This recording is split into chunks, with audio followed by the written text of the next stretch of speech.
अस्सलाम वालेकुम स्टूडेंट्स, उम्मीद करते हैं कि आप सब खैरियत से होंगे। शुरू करते हैं आज के लेक्चर को अल्लाह ताला के बाबरकत नाम से। हमारा पहला क्वेश्चन है कि who was the Pakistan first national assembly speaker from 1948 to 1954। तो इसका आंसर रहेगा हमारे पास मौलवी तमीज़ुद्दीन ख़ान।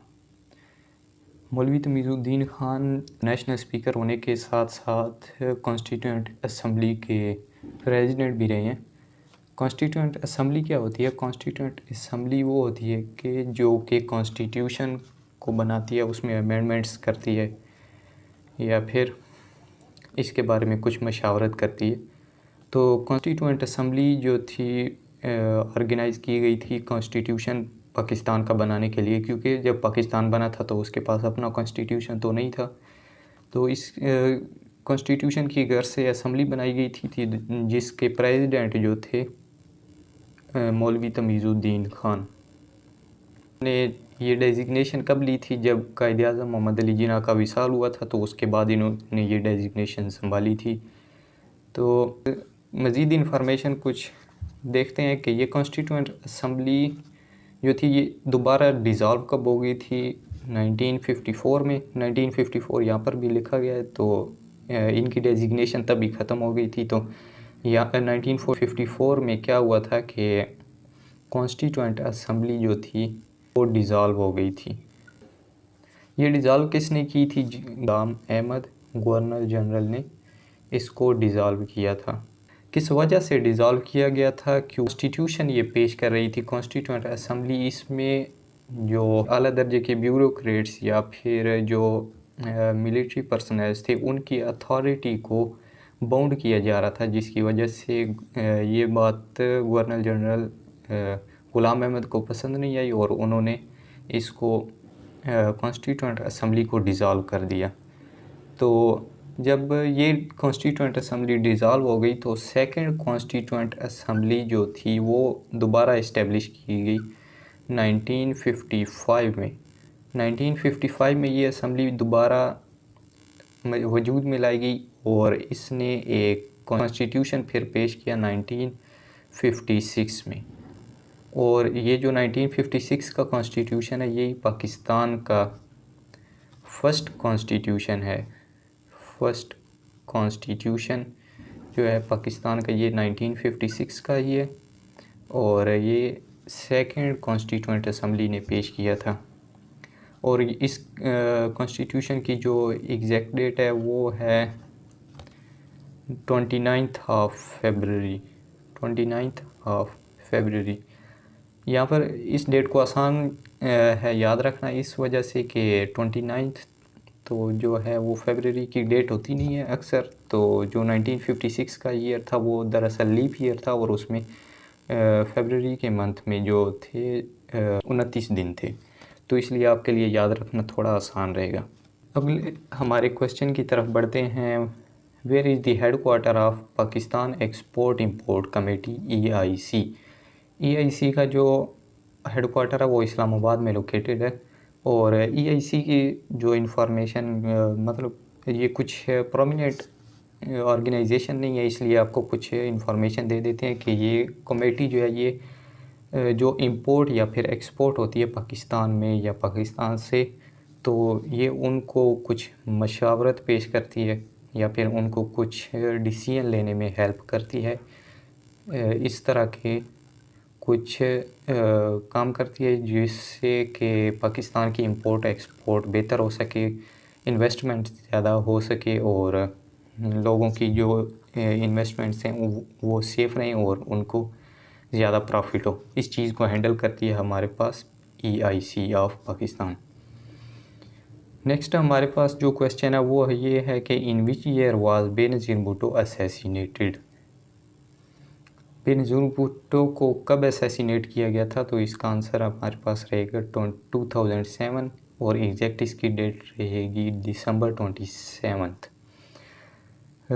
दिसंबर 27 में क्या था कि ये एक जलसा करा रही थी और उससे वापस जाते वक्त इनको शहीद किया गया था। और कहाँ पर शहीद किया गया था? लियाकत बाग में। लियाकत बाग कहाँ पर लोकेटेड है? रावलपिंडी में ही लोकेटेड है। तो इनको यहाँ पर असैसिनेट किया गया था। और कैसे असैसिनेट किया गया था कि इनको गोली भी मारी गई थी, यानी कि गन शॉट, और फिर एक खुदकुश धमाका भी किया गया था। नेक्स्ट हमारे पास जो क्वेश्चन है वो ये है कि largest district of Pakistan by area. तो हमारे पास चागी रहेगा इसका आंसर। और चागी एक और मामले में भी फेमस है, और वो ये कि चागी वही दरअसल डिस्ट्रिक्ट है यहाँ पर पाकिस्तान ने न्यूक्स फोड़े थे अपने, यानी कि न्यूक्लियर अटैक किया था, अपने न्यूक्लियर मिसाइल्स को टेस्ट किया था चागी में। तो दरअसल इसी वजह से यहाँ पर टेस्ट किया गया था, क्योंकि इसका एरिया बहुत ज़्यादा है और बिल्कुल ये पहाड़ी इलाका है, बंजर इलाका है, तो इस वजह से यहाँ पर टेस्ट किया गया था। आबादी को कम नुकसान होता है इस वजह से। तो नेक्स्ट हमारे पास जो क्वेश्चन है वो ये है कि what is the city of garden का नाम है सिटी ऑफ गार्डन्स। तो हमारे पास आंसर है इसका लाहौर, जिसमें अप्रॉक्सीमेटली 18 गार्डन्स हैं। तो मतलब जो ऑफिशियली या फिर नेशनल गार्डन्स हैं वो 18 है, बाकी छोटे मोटे बाग और भी बहुत ज़्यादा होते हैं। और यहाँ पर कुछ एक्स्ट्रा इन्फॉर्मेशन आपको देते चलें कि जो है हमारे पास काफ़ी और भी मुख्तलिफ़ सिटीज़ हैं जिनके निक नेम रखे गए हैं। जैसा कि अभी हमारे पास कराची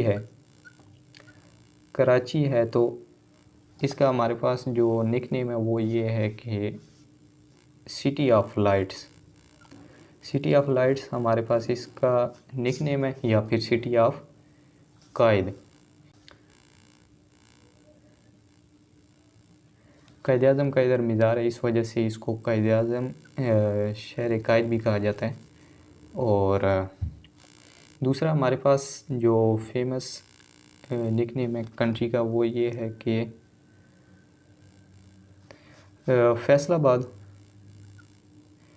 फैसलाबाद जो है हमारे पास इसका निक नेम है मैनचेस्टर ऑफ पाकिस्तान। मैनचेस्टर का मतलब क्या होता है? मैनचेस्टर दरअसल एक सिटी है जो कि दुनिया में सबसे पहले इंडस्ट्रियलाइज हुआ था।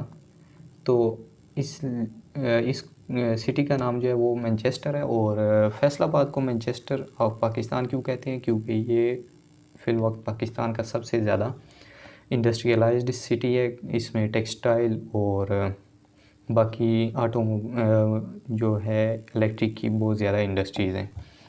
नेक्स्ट हमारे पास जो क्वेश्चन है वो ये है कि in which year was 1956 constitution of Pakistan abrogated.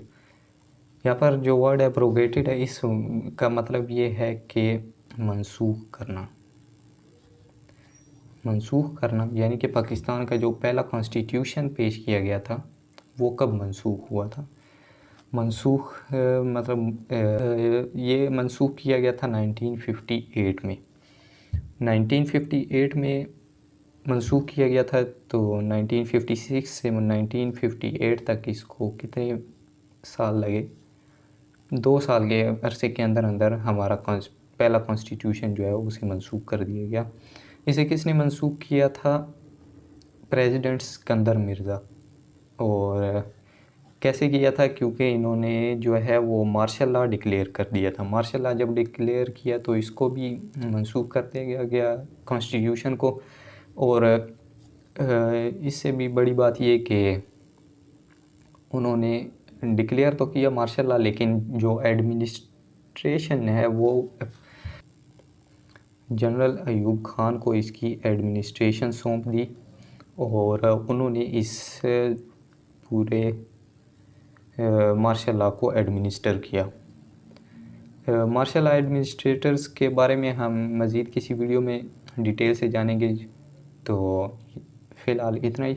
और नेक्स्ट हमारे पास जो लास्ट क्वेश्चन है वो ये है कि विच प्रोविंस इज़ कॉल्ड बाबुल इस्लाम। जो वर्ड बाबुल है इसका मतलब होता है दरवाज़ा।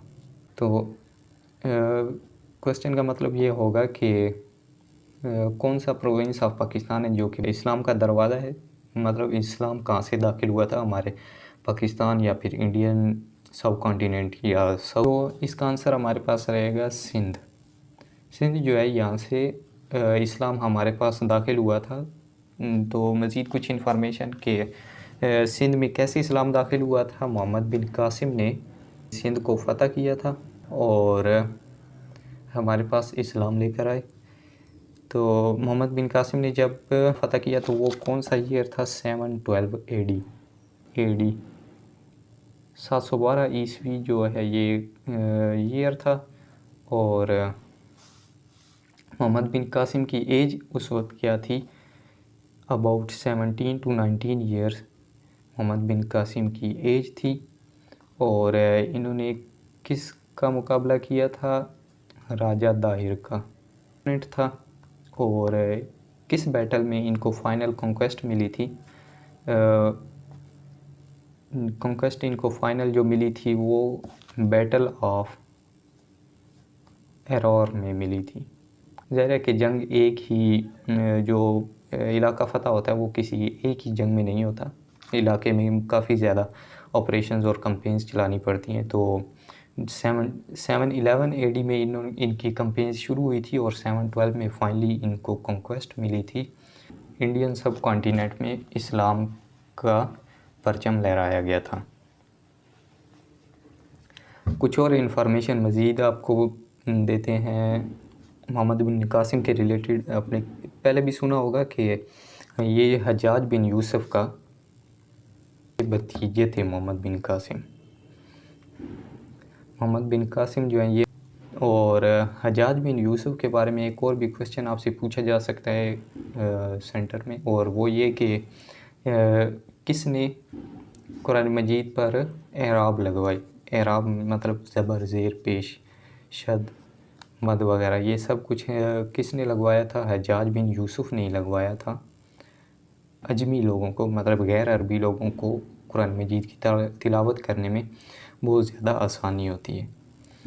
सही है, तो आज के लिए इतना ही। हम मिलते हैं नेक्स्ट वीडियो में। इसी के साथ चैनल को सब्सक्राइब करें ताकि आने वाली वीडियोज़ आपको इसी तरह या फिर इसी से भी डिटेल्ड टॉपिक में आपके पास आती रहें और आपकी इनिशियल टेस्ट की तैयारी बेहतर होती है।